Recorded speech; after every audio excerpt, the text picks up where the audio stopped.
Bab 826, Sebuah Arogansi. Perusahaan Kaplan memiliki koneksi sendiri di negara bagian Riverland. Orang-orang dari perusahaan Kaplan telah menekan pegawai pemerintahan di kota Riverfall, sehingga mereka tidak punya pilihan selain patuh. Randy tidak mencapai kesepakatan dengan Sean, jadi dia ingin mempermalukan Sean dengan cara seperti ini. Akan lebih baik jika Randy bisa menemukan kelemahan Sean. Meskipun dia tidak bisa menemukannya, dia akan membuat Sean panik. Sean terlalu baik saat itu. Dia pikir dia terlalu kejam terhadap perusahaan Ethan. Namun, itu tidak seberapa dibandingkan dengan apa yang dilakukan perusahaan Kaplan. Perusahaan Kaplan memang kejam. Apa kamu mengerti? Jika kamu mengerti, ikutlah dengan kami. Pria paruh baya itu kembali mendesak. Kita bisa bicarakan saja, tidak perlu ke sana, kan? Theo melangkah maju dengan sorot mata dingin. Apa? Apa kamu menghalangi tugas resmi? Mata pria paruh baya itu bahkan lebih dingin dari Theo. Kamu? Theo merasa sedikit tertekan. Pria paruh baya itu berasal dari sebuah pemerintahan di kota kecil, tapi dia begitu sombong. Ketika Sean sedang bertugas, bahkan gubernur negara bagian Riverland pun harus jujur dan hormat di depan Sean, apalagi pegawai pemerintahan negara bagian Riverland. Meski demikian, bahkan pemerintah kota kecil itu harus membawa Sean pergi sekarang. Hal ini membuat Theo sangat kesal. Apakah kamu ingin kami melibatkan departemen yang lebih relevan, agar kamu bersedia bekerja sama? Biar aku beritahu. Aku minta kamu ke sana sekarang untuk membantu penyelidikan. Akan menjadi masalah besar jika kamu ingin kami mengajukan surat perintah penangkapan. Pria paruh baya itu mendengus dan nadanya mengancam. Wajah Theo menjadi tidak senang. Dia tidak pernah dipermalukan seperti ini sebelumnya. Jangankan identitas Sean, bahkan Theo saja memiliki posisi tinggi di Angkatan Darat di Barat Laut. Menurut posisi delegasi di pemerintah daerah, Theo juga dapat dianggap sebagai baron. Dan sekarang, bahkan departemen kecil ini berani berbicara dengannya dengan sikap seperti itu. Theo merasa sedang diolok-olok. Theo, tidak apa-apa. Aku akan pergi bersama mereka, kata Sean lembut, dan Theo mengangguk. Ya, Tuan Lane tahu bagaimana beradaptasi dengan situasi.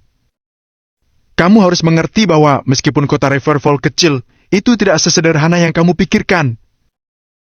Ada beberapa hal yang tidak bisa kamu lakukan kapanpun sesukamu.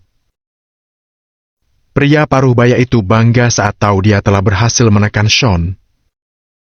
Meski pria paruh baya itu hanya melakukan tugasnya, Randy telah memberinya banyak keuntungan, jadi dia mencoba mengolok Sean.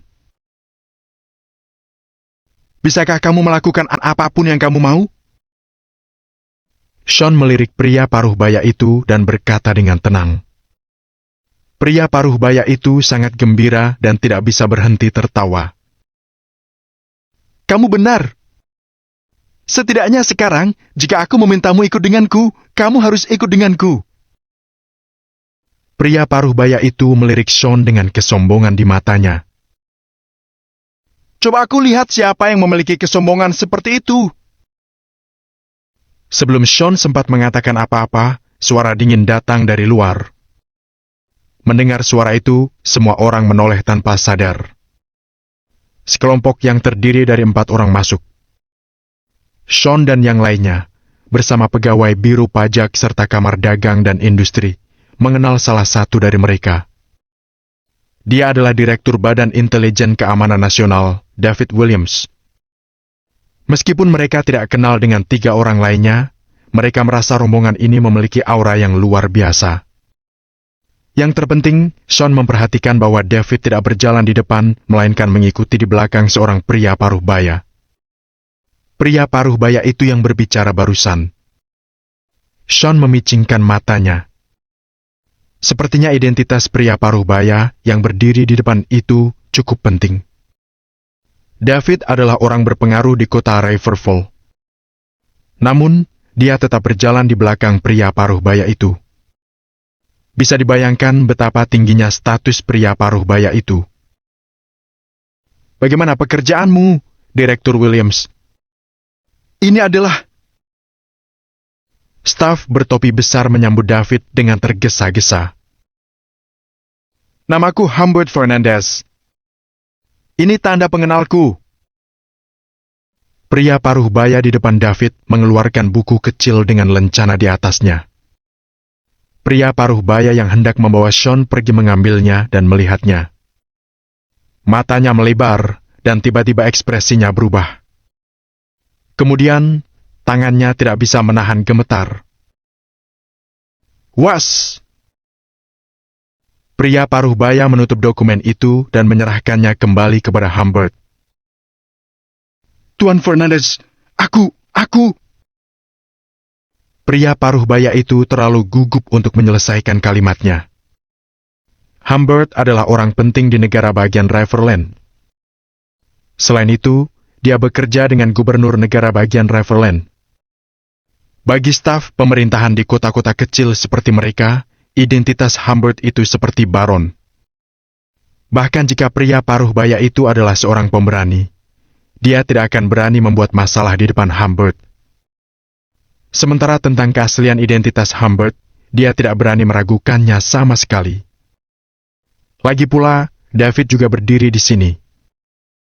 Pria paruh baya itu tidak mengira David salah mengenali orang.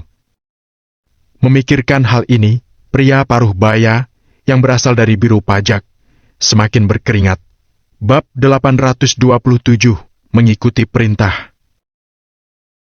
Yang lain saling memandang. Meskipun mereka tidak tahu apa yang sedang terjadi, mereka menundukkan kepala dan tetap diam. David juga tetap diam. Sean bingung. Dia melirik David dengan tatapan mata ingin tahu. Namun, David hanya mengangkat kedua tangannya. Dia juga bingung dan tidak tahu apa yang akan dilakukan Humbert.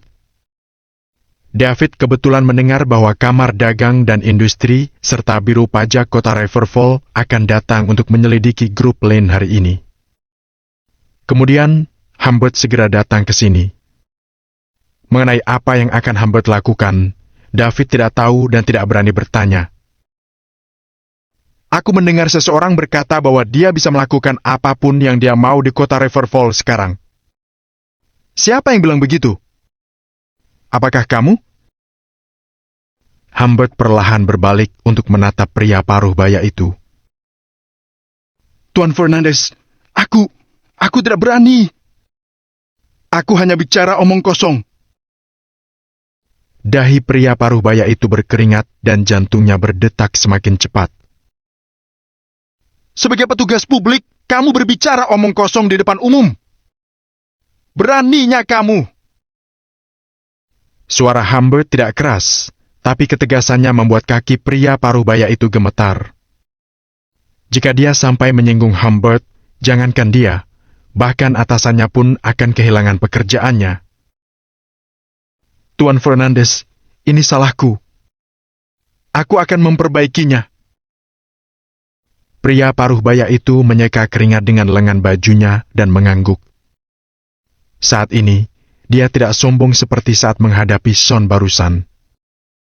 Pria paruh baya itu sangat rendah hati sekarang, dan dia bahkan berbicara dengan hati-hati. Aku akan mencatat hal ini untukmu. Humbert melirik pria paruh baya itu dan berhenti menekan. Lagi pula, dia tidak datang ke kota Riverfall untuk menangani masalah ini. Baik. Pria paruh baya itu merasa lega, dan dia menyeka lagi keringat di dahinya. Setelah itu, Humbert tidak mengatakan apa-apa lagi.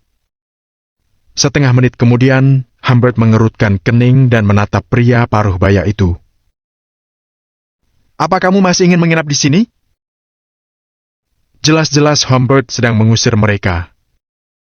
Namun, para pria lainnya tidak tahu apakah mereka harus pergi atau tidak. Tugas mereka adalah membawa Sean kembali ke pemerintah. Namun, sepertinya Humbert akan membantu Sean. Mereka berada dalam dilema. Ini kartu namaku. Minta atasanmu untuk menelponku. Aku akan berbicara dengannya. Humbert mengeluarkan kartu nama dan menyerahkannya kepada pria paruh baya itu. Baik. Tentu. Orang-orang itu tidak berani tinggal lebih lama lagi. Mereka mengambil kartu nama itu dan meninggalkan perusahaan. Melihat ini, Sean dan David akhirnya menyadari Humbert sepertinya ada di sini untuk membantu Sean. Jika tidak, Sean pasti sudah dibawa pergi. Tuan Fernandez, terima kasih. Memikirkan hal ini, Sean mengangkat tangannya dan berterima kasih pada Humbert. Sama-sama. Aku hanya mengikuti perintah. Humbert melirik ke kantor beberapa kali dan hendak pergi bersama David. Sean tidak memaksanya untuk tinggal. Dia tahu betul bahwa jika dia harus berurusan dengan seseorang seperti Humbert, dia harus langsung ke intinya. Dia akan membuat Humbert tidak senang jika terlalu banyak bicara dan menyia-nyiakan waktu Humbert. David memberikan tatapan yang sulit dipahami pada Sean, lalu dia mengikuti Humbert. Kamu bisa menjalankan perusahaan seperti biasa. Selama kamu tidak melanggar hukum, semuanya akan baik-baik saja. Kata Humbert sebelum pergi. Ketika Sean masih merenungkan kalimat itu, Humbert sudah pergi bersama anak buahnya. Kembali bekerja, ucap Sean pada para karyawan lalu masuk ke kantornya. Theo dan Ben segera mengikutinya. Jenderal, siapakah Humbert Fernandez itu? Apakah kamu mengenalnya? Theo menutup pintu dan bertanya dengan rasa ingin tahu. Tidak, aku tidak mengenalnya. Sean menggeleng dan duduk di kursi. Dia juga penasaran dengan identitas Humbert. Sean yakin dia tidak mengenal Humbert sebelumnya. Namun demikian, Humbert membantunya dan menggunakan identitasnya di negara bagian Riverland malam ini. Sean bingung. Kita tidak mengenalnya. Kenapa dia membantu kita? Apakah itu trik lain yang dimainkan oleh perusahaan Kaplan? Theo mengerutkan kening. Dia berpikir mungkin saja perusahaan Kaplan sengaja mengatur hal ini. Dia pikir mereka bersandiwara untuk menekan Sean. Sean berpikir beberapa detik lalu menggeleng. Dia punya dugaan seperti itu awal mulanya. Namun, setelah mempertimbangkan dengan cermat, Sean berpikir perusahaan Kaplan tidak perlu melakukan hal ini. Dengan harga diri Randy, dia tidak akan melakukan hal yang begitu merepotkan untuk menghadapi Sean. Jenderal, apakah aku perlu pergi ke negara bagian Riverland? Ben menghampiri Sean dan bertanya. Tidak perlu untuk saat ini. Sean teringat apa yang dikatakan Humbert sebelum dia pergi. Jika tebakan Sean benar, seseorang di negara bagian Riverland mungkin ingin membantunya. Namun, orang itu belum bertindak sepenuhnya. Kalau begitu, Sean tidak harus membongkar identitas sendirinya. Meskipun Sean tidak tahu mengapa orang itu akan membantunya, itu adalah hal yang baik untuknya. Ya?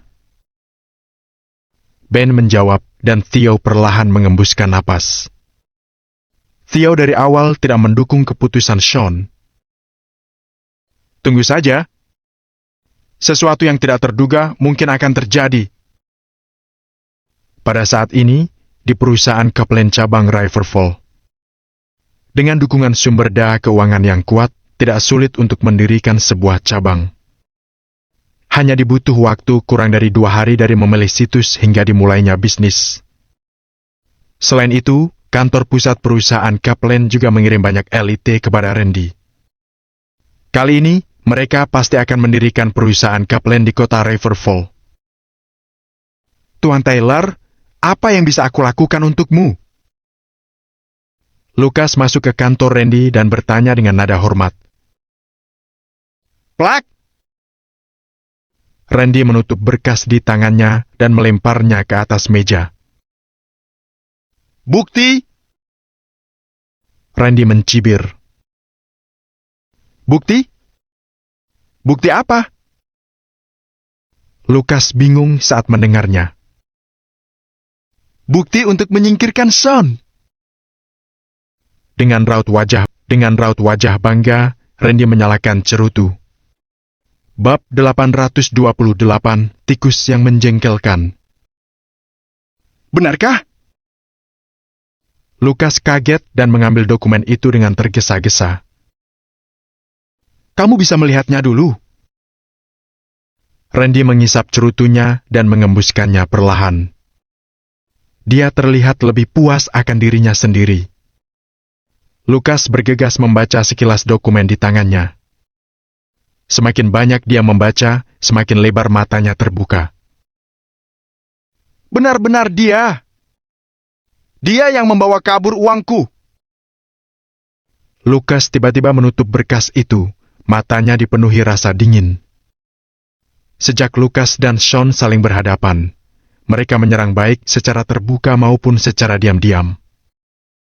Lukas telah kehilangan uangnya 2 kali di masa lalu, bersama dengan perjanjian pengembangan lahan. Perjanjian pengembangan lahan adalah kontrak perjanjian yang sudah ditandatangani olehnya dengan Felix.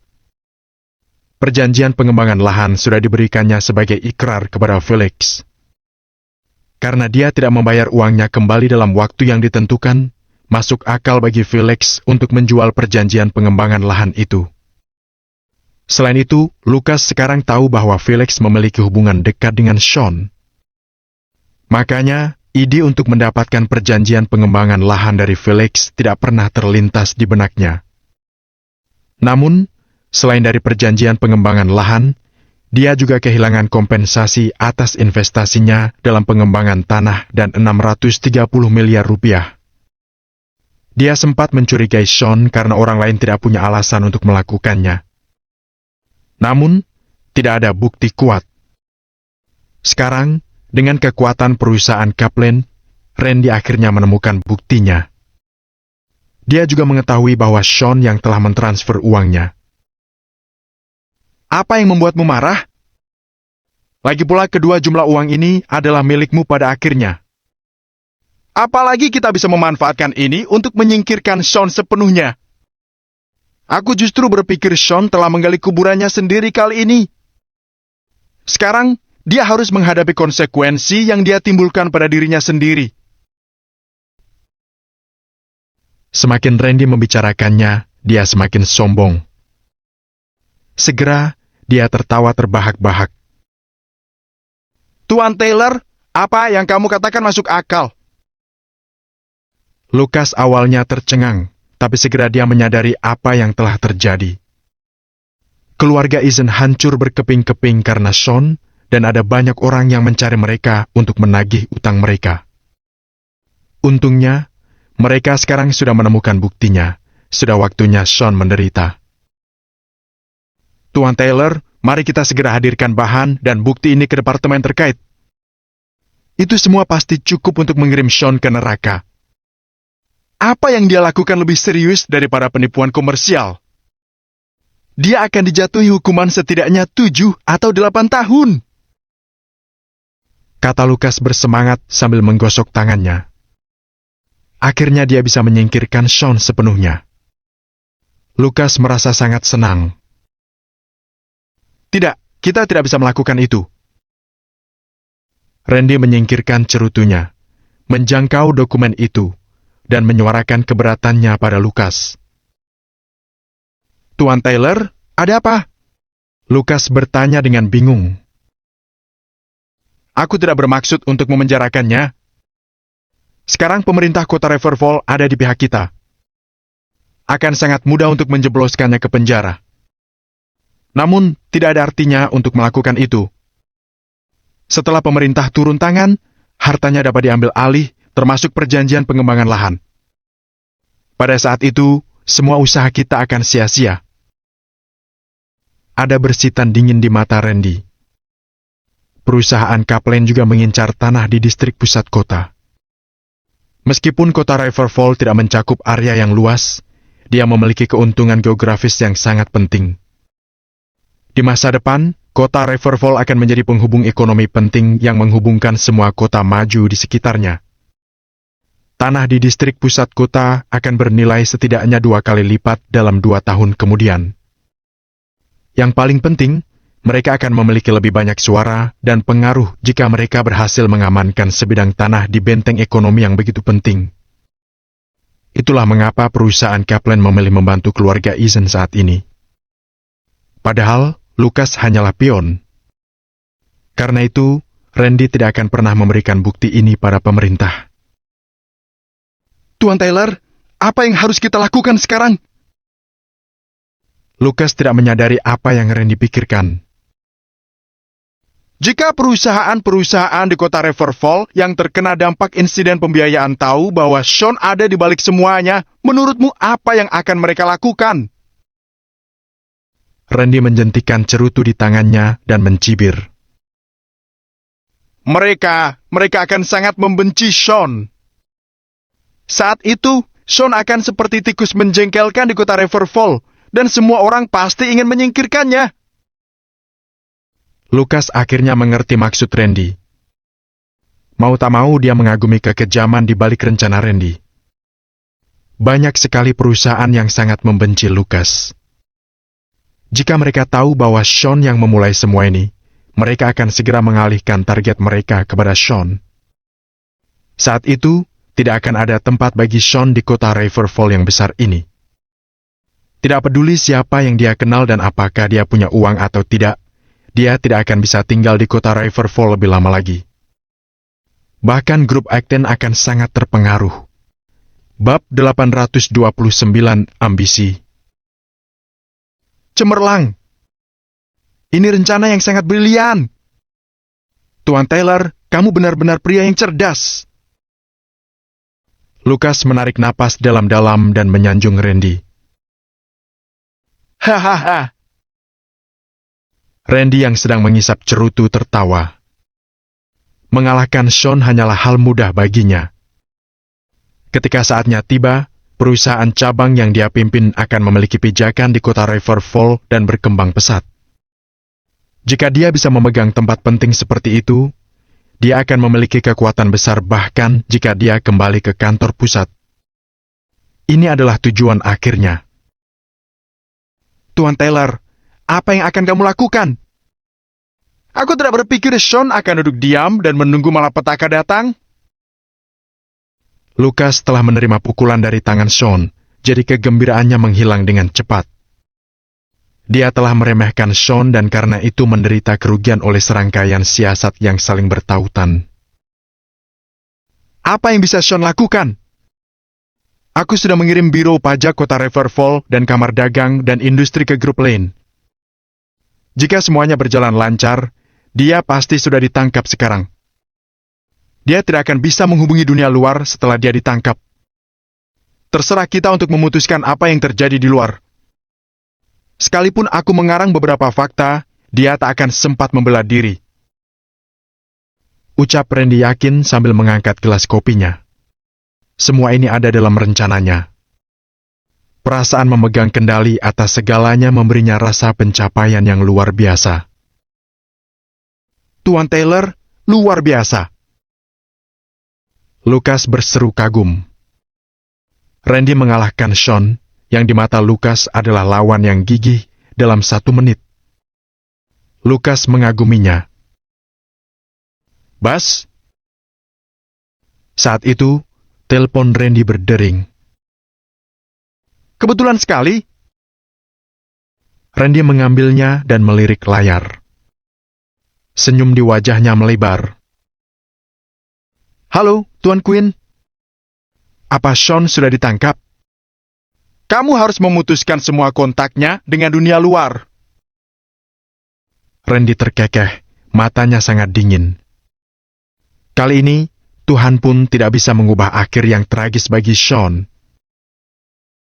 Tuan Taylor, sesuatu yang tidak terduga terjadi. Kata Alfred dengan suara pelan. Apa? Apa yang terjadi? Randy tertegun dan sedikit mengernyit. Kami gagal mendapatkan Sean kembali.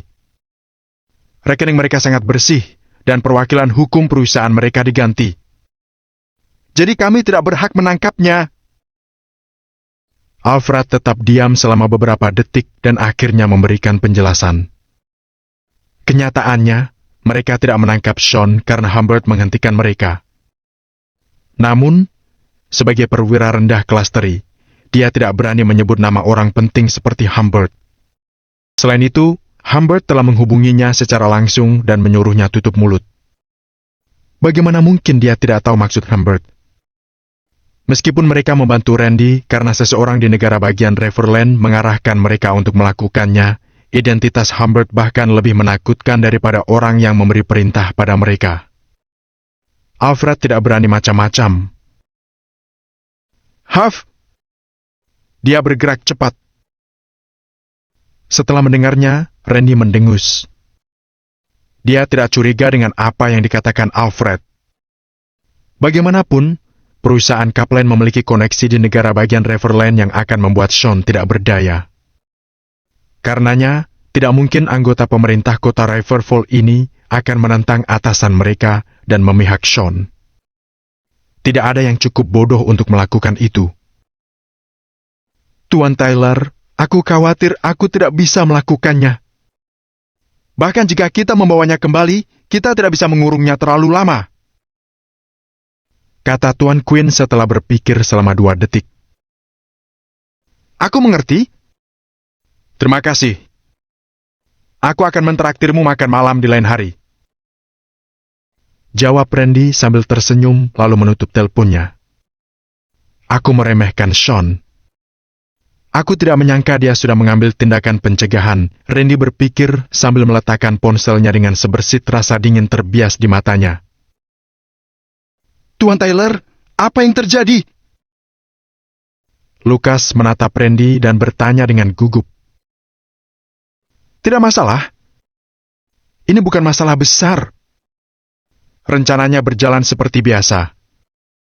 Bahkan jika Sean ada di luar, dia tidak akan bisa mengubah hasilnya. Dia tidak akan bisa berbuat apa-apa selain melihatku mengalahkannya selangkah demi selangkah. Randy menyingsingkan lengan bajunya dan berkata dengan nada dingin. Tuan Taylor, jika kamu membutuhkan sesuatu dariku, tolong jangan ragu untuk mengatakannya. Lucas mengangguk lagi. Kini dia patuh pada Randy. Di rumah kediaman kencana, setelah Sean selesai berbincang dengan Theo dan yang lainnya, dia langsung pulang ke rumah. Saat itu hampir jam 11. Sean mengira Nora sudah tidur. Namun begitu memasuki ruang tamu, Nora mendatanginya dan mengambilkan sepatunya. Kenapa belum tidur? Apa kamu menungguku? Sean tersenyum dan membelai kepala Nora.